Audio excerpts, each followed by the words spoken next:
حضرت بریدہ رضی اللہ تعالیٰ عنہ آپ بیان فرماتے ہیں کہ آقا کریم علیہ الصلوۃ والسلام نے ارشاد فرمایا کہ جنت کے اندر 120 صفیں ہوں گی. ٹوٹل جو صفیں ہیں جنت کی وہ 120 ہوں گی لمبی لمبی، ہزاروں کروڑوں میل لمبی ہوں گی، لیکن ہوں گی 120. اور حضور نے فرمایا ان میں سے 80 صفیں میری امت کی ہوں گی، ان میں سے 80 صفیں میری امت کی ہوں گی. اور فرمایا وہ جو 40 صفیں ہیں نا وہ حضرت آدم سے لے کے حضرت عیسیٰ تک تمام نبیوں کی امتوں کی 40 صفیں ہوں گی. یار ذرا رک کے یہاں پہ توجہ کیجئے گا. جو ہر بات پہ فتویٰ کفر کا لگا دیتے اور مشرک ہونے کا فتویٰ لگا دیتے ہیں، تو کیا وہ 80 صفحے بھر لیں گے؟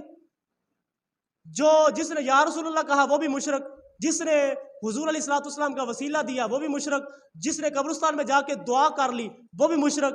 لوگ تو پھر فتوے پہ فتوے لگاتے ہیں. اگر یہ سارے مشرک ہیں تو پھر جنت کے اندر وہ 80 صفحے کون بھرے گا؟ یہ حضور کے غلام ہی بھریں گے. اور یہ حضور علیہ الصلوۃ والسلام کے جو نام لیوا ہیں وہی وہاں پر ہوں گے، اور انہی سے وہ 80 صفحے وہ بھری جائیں گی. حضور نے فرمایا اس میں سے 80 صفحے وہ میری امت کی ہوں گی، اور باقی جو 40 صفحے ہیں وہ دوسری امتوں کی ہوں گی. اللہ اکبر. حضور علیہ الصلوۃ والسلام نے فرمایا کہ جب سارے جنت والے جنت کے اندر چلے جائیں گے نا تو وہاں پر رہیں گے، تو وہاں پر اللہ تبارک و تعالی ان کو ہزاروں سال تک رکھے گا. جب وہ جنت کی رحمتیں اور جنت کی کرم نوازیاں اللہ تعالیٰ کی جو برس رہی ہوں گی ان کو سمیٹتے سمیٹتے وہ عادی ہو جائیں گے نا، تو پھر ایک دن اللہ تبارک و تعالی اپنے ان جنت کے بندوں کی دعوت فرمائے گا. اللہ اکبر. اللہ تعالیٰ دعوت فرمائے گا. وہ جنتی جنت کے اندر بیٹھے ہوں گے تو فرشتے آ کے دروازے پہ دستک دیں گے اور ان کو دعوت نامہ پکڑایا جائے گا کہ بھئی یہ دعوت نامہ ہے اللہ تعالیٰ کی طرف سے، کل اس ٹائم تمہیں سواریاں لینے کے لیے آ جائیں گی اور تم تیار رہنا، اللہ تعالیٰ کی طرف سے دعوت ہے. اب اگلے دن جو ہے نا وہ سواریاں دروازے پہ آ جائیں گی. اب انہوں نے نئے جوڑے نئے لباس پہنے ہوں گے. یار رب کی طرف سے دعوت آئی ہے. یار آج کوئی ایم پی اے کوئی ایم این اے دعوت دے دینا، کوئی وزیر مشیر کی طرف سے دعوت آ جائے، وہ کارڈ آ جائے، تو لوگ بہانے سے دکھاتے یار مجھے فلاں ایم پی اے نے یار یہ دعوت نامہ بھیجا تھا، یار میں نے نا میرا ٹائم نہیں ہے، میں نے تو فلاں کی دعوت پہ جانا ہے. وہ باتوں کے اندر بتاتا ہے تو میں نے تو فلاں آفیسر کی دعوت پہ جانا ہے، یہ دیکھو نا یہ میرے پاس دعوت نامہ آ گیا. یار جس کے پاس رب کا دعوت نامہ آیا ہو، اللہ جس کے پاس رب کی دعوت آئی ہو، تو پھر ان کی خوشی کی انتہا کیا ہوگی. تو اگلے دن وہ سواریاں دروازے پہ آ جائیں گی. جو سواریاں آئیں گی نا ان سواریوں کو بھی جنتیوں نے پہلے کبھی نہیں دیکھا ہوگا. اللہ تعالیٰ ان کو نئی سواریاں عطا کرے گا، اور جو فرشتے لینے کے لیے آئیں گے نا وہ بھی پہلے کبھی نہیں دکھائی دیں گے، وہ بھی پہلے کبھی ان کو نظر نہیں آئے ہوں گے. وہ آج ہی پہلے دن وہ ان جنتیوں کو دکھائی دیں گے. تو اب وہ جو جنتی ہیں اس سواری پہ بیٹھیں گے. اب وہ سواریاں ان کو لے کے اڑیں گی اور نئے نئے راستوں سے ہوتی ہوئی وہ جائیں گی، اور ایسے ایسے راستے کے اندر نظارے آئیں گے کہ جن نظاروں کو انہوں نے پہلے نہیں دیکھا ہوگا. جنت کے اندر وہ کب سے رہ رہے تھے لیکن انہوں نے پہلے اس نظاروں کو بھی نہیں دیکھا ہوگا. تو وہ سواریاں ان کو لے کر ایک باغ کے اندر لے جائیں گے، اور وہاں پر مجلس لگی ہوگی، اسٹیج لگا ہوگا، اسٹیج کے اوپر پردہ ہوگا، اور سامنے پھر کرسیاں لگی ہوں گی، اور ان کرسیوں پہ ان جنتیوں کے نام بھی لکھے ہوں گے. اللہ اکبر. آپ دیکھتے ہو نا ایوان کے اندر جب کوئی کانفرنس ہوتی ہے تو اس کے اوپر چیئر کے اوپر اس کا نام لکھا ہوتا ہے، یہ فلاں گیسٹ یہاں پہ بیٹھیں گے. تو جنت کے اندر بھی اللہ تبارک و تعالیٰ جو کرسیاں عطا فرمائے گا اس کے اوپر اس جنتی کا نام لکھا ہوگا. فرشتے استقبال کو کھڑے ہوں گے، آؤ جی آؤ، ست بسم اللہ جی، ویلکم جی ویلکم، آؤ جی جنت کے اندر، آؤ جی اللہ کی دعوت کے لیے. تو پھر ان کو بٹھایا جائے گا، ان سے کہا جائے گا جی آپ کی یہ کرسی لگی ہوئی، جی آپ کی یہ کرسی لگی ہوئی. ان کو کرسیوں پہ بٹھایا جائے گا. اب سارے حضرت آدم سے لے کے قیامت تک جتنے جنت کے اندر جائیں گے ان کو بلایا جائے گا، وہ سارے باری باری آ کے ان کرسیوں پہ براجما ہو جائیں گے. پھر فرشتے جو ہے نا وہ انبیاء کرام کو لے کے آئیں گے. اللہ اکبر. پھر حضرت آدم علیہ الصلوۃ والسلام پروٹوکول کے ساتھ آ رہے ہیں جی. پھر حضرت نوح علیہ الصلوۃ والسلام آ رہے ہیں، جنتی بیٹھ کے رشک کریں گے. کبھی حضرت آدم کو آتا ہوا دیکھیں گے، یار ابو البشر حضرت آدم علیہ الصلوۃ والسلام تشریف لا رہے ہیں جی. پھر آدم ثانی حضرت نوح علیہ الصلوۃ والسلام تشریف لا رہے ہیں.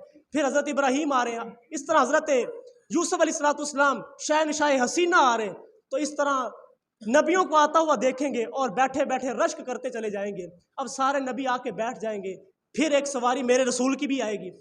اللہ اکبر. میرے رسول علیہ السلام کی سواری بھی آئے گی. پھر ہم اپنے رسول کا دیدار بھی کریں گے.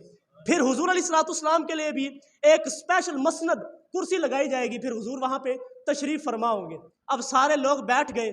اب اللہ تعالیٰ کی رحمتیں اترنا شروع ہو جائیں گی اس مجلس پر. یار کتنی بڑی وہ مجلس ہوگی, کتنی بڑی وہ محفل ہوگی کہ جب حضرت آدم سے لے کے قیامت تک جتنے جنت کے اندر جائیں گے سارے بیٹھے ہوں گے تو کتنی بڑی وہ محفل ہوگی.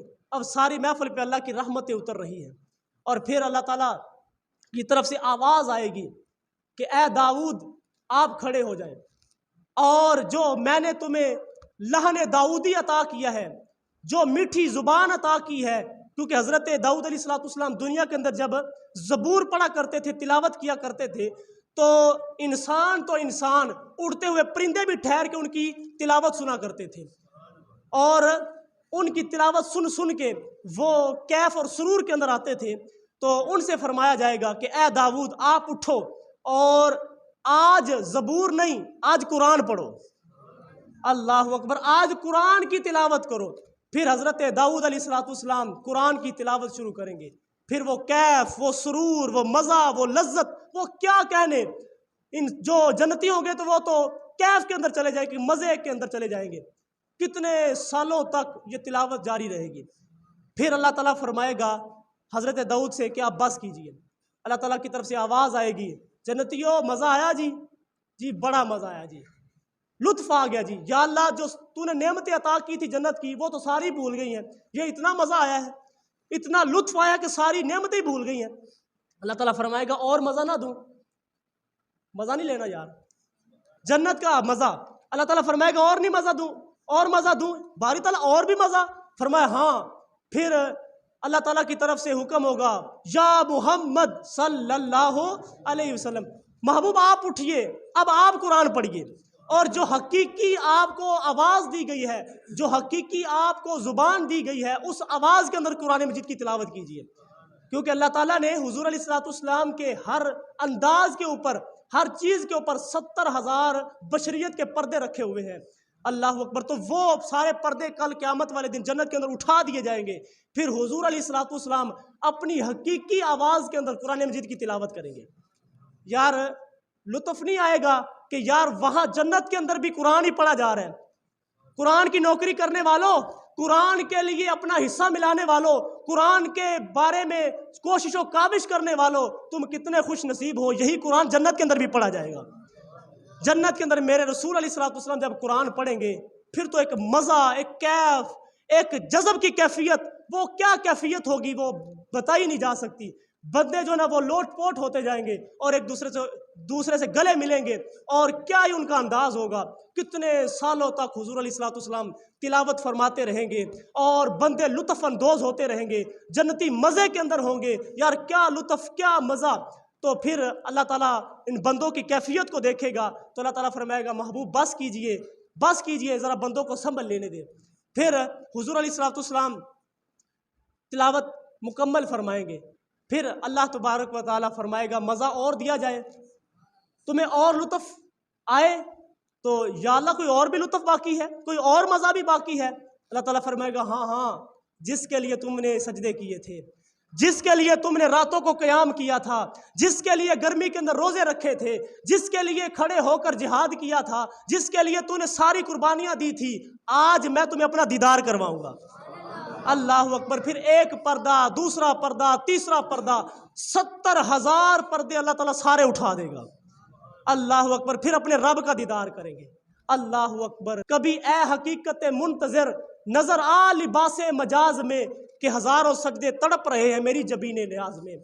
پھر وہ ان سجدوں کا اللہ تعالیٰ مول ڈالے گا اور قیمت ڈالے گا اور پھر اللہ تعالیٰ اپنا دیدار کروائے گا. پھر رب کا دیدار. اللہ اکبر. بندے تو پھر مدوش ہی ہو جائیں گے نا, پھر بندوں کو اپنا آپ یاد ہی نہیں رہے گا.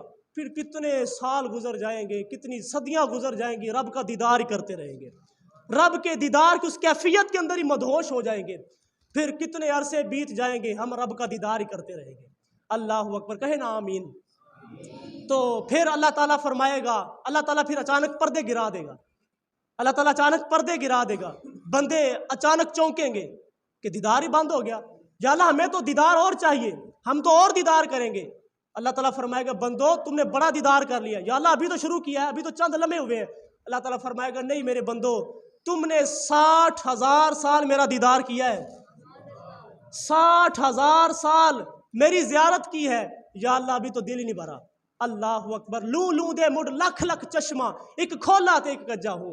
اللہ اکبر، میں نے اس کو اتنا دیکھا جتنا دیکھا جا سکتا تھا، پھر بھی ان 2 آنکھوں سے کتنا دیکھا جا سکتا تھا۔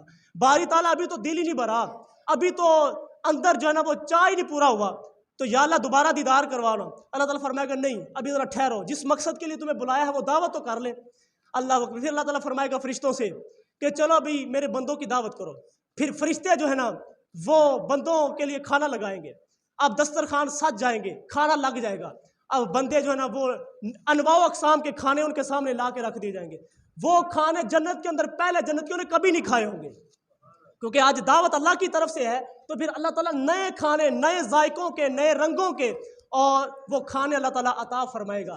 اب وہ کھانے اللہ تعالیٰ کی طرف سے سامنے رکھ دیے جائیں گے، اب بندے جو ہے نا وہ کھانے لے رہے ہوں گے، وہ کھانے کھا رہے ہوں گے۔ اب اس دوران اللہ تبارک و تعالیٰ اپنی ہستی کے ساتھ اپنے بندوں کے اندر تشریف لے آئے گا۔ اللہ اکبر، وہ کیسے آئے گا ہماری سمجھ سے برا ہے، بس وہ اللہ تعالیٰ تشریف لے آئے گا اور پھر اپنے بندوں سے فرمائے گا اے میرے بندو، تم نے دنیا کے اندر بڑی تکلیفیں سہی ہیں، تم نے بدر کے اندر، احد کے اندر، خندق کے اندر تم نے جنگیں کی، تم نے جہاد کیے، تم نے روزے رکھے، تم نے قیام کیا، تم نے ایک دوسرے کو معاف کیا، تم نے بہت کچھ کیا، تم نے میرے لیے بڑی قربانیاں دی ہیں۔ پھر اللہ تعالیٰ فرمائے گا سلام قولا من رب الرحیم، تمہیں اس کے بدلے کے اندر تمہارے کریم رب کا سلام ہو۔ اللہ اکبر، یار یہ کوئی ایم پی اے نہیں سلام کر رہا، یہ کوئی ایم این اے نہیں سلام کر رہا، یہ کوئی وزیر مشیر بادشاہ نہیں سلام کر رہا، یہ رب العالمین سلام کر رہا ہے۔ اللہ تعالیٰ فرمائے گا میرے بندو جیتے رہو، تمہارے اوپر سلامتیاں ہوں، سلام قولا من رب الرحیم۔ پھر اللہ تعالیٰ خود بندوں کو سلام فرمائے گا، سلام کرے گا اللہ تبارک و تعالیٰ۔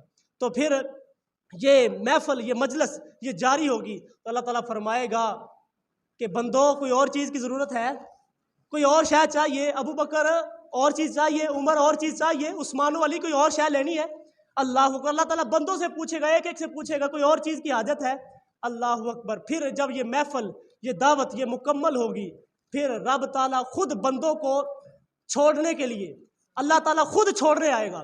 اللہ اکبر، ان کی سواریوں تک رخصت کرے گا۔ وہ کس انداز کے ساتھ کرے گا وہ ہمارے پاس الفاظ نہیں ہیں، کیونکہ اللہ تعالیٰ جسمانیات سے وہ پاک ہے، وہ کس ہستی کے اندر آئے گا وہ ہم بیان نہیں کر سکتے۔ بہرحال اللہ تبارک و تعالیٰ اپنے بندوں کو اس دعوت سے رخصت کرے گا۔ اب وہ بندے جو ہے نا وہ اللہ تعالیٰ کی دعوت کھا کر جب رخصت ہوں گے اور جنت کے اندر جائیں گے نا، تو پھر ان کو ہوش ہی پھر آئے گا، تو پھر وہ ایک دوسرے کو دیکھیں گے نا جب، تو پھر ایک دوسرے سے کہیں گے کہ یار جو تم گئے تھے وہ تم لگ تو نہیں رہے، تمہارا تو چہرہ ہی بدلا ہوا ہے، تمہارا تو رنگ ہی بدلا ہوا ہے، اتنا نور، اتنی کیفیت۔ یار اگر آج وہ ایک اللہ والے سے مل کے آ جائے، کسی اچھی مجلس سے ہو کے آ جائے، یار کوئی عمرہ ہی کر کے آ جائے، کوئی حاجی کر کے آ جائے، تو بندہ کہتا ہے یار تیرے چہرے پہ نور آ گیا۔ کوئی اعتکاف بیٹھا ہو، کسی نے روزے رکھے ہو، کسی نے تراویح پڑھی ہو، تو بندہ کہتا ہے یار تیرے چہرے پہ تو نور آ گیا۔ تو یار جس نے رب کا دیدار کیا ہو، اللہ اکبر، تو پھر ایک دوسرے سے جنتی کہیں گے کہ یار یہ چہرہ تو بدلا ہوا لگ رہا ہے، یہ چہرہ پہلے تو نہیں تھا، تو وہ کہیں گے یار پھر رب کے دیدار کی تاثیر ہے، یہ رب کا دیدار ہم کر کے آئے ہیں، تو اس لیے اللہ تبارک و تعالیٰ نے یہ حسن اور یہ نور ہمیں عطا فرمایا ہے۔ تو اللہ تبارک و تعالیٰ یوں جنت کے اندر جنتیوں کو اعزاز پروٹوکول عطا فرمائے گا۔ تو دعا کریں اللہ تعالیٰ ہم سب کو جنت کا راہی بنا دے، اور جنت کے اندر پھر ہم یہ مجلس یاد کریں کہ یار ہم قرآن پڑھتے تھے، اور پھر قرآن کی آیات سے نور لے کر، حضور علیہ الصلوۃ والسلام کی حدیث سے نور لے کر ہم جنت کا جو ذکر پڑھتے تھے، اس سے بھی زیادہ جنت سونی ہے، جنت تو اس سے بھی زیادہ پیاری ہے۔ تو پھر انشاءاللہ تعالیٰ ہم وہ جنت کے نظارے کریں گے۔ تو یہ جنت کا حسن اور جنت کا ذکر کرنے کا مقصد اور مدعا یہ ہے کہ ہمارے دل کے اندر شوق پیدا ہو جائے، ہمارے دل کے اندر بھی تڑپ پیدا ہو کہ یار اس جنت کے لیے ہم نے بھی بڑھنا ہے۔ صحابہ کرام کے دلوں کے اندر حضور نے شوق ہی تو پیدا فرمایا تھا کہ ان کو نہ گرمی نہ سردی نہ دھوپ نہ بارش کسی چیز کی پرواہ نہیں ہوتی تھی، وہ تلوار پکڑتے تھے اور میدان جنگ کے اندر اترتے چلے جاتے تھے اور جام شہادت نوش کرتے چلے جاتے تھے۔ اس کی وجہ یہ تھی کہ ان کے دلوں کے اندر اس جنت کا شوق پیدا ہو گیا تھا۔ تو ہمیں بھی چاہیے کہ ہم بھی جنت کا شوق اپنے سینے کے اندر سمائیں اور اس جنت کے لیے ہم بھی عمل صالح کرنا شروع کر دیں۔ اللہ تبارک و تعالیٰ سے دعا ہے، اللہ تبارک و تعالیٰ قابل عمل باتوں پر توفیق عمل نصیب فرمائے اور ہم سب کو جنت کا راہی بنائے کہ محمد سے وفات ہونے تو ہم تیرے ہیں، یہ جہاں چیز ہے کیا لوح و قلم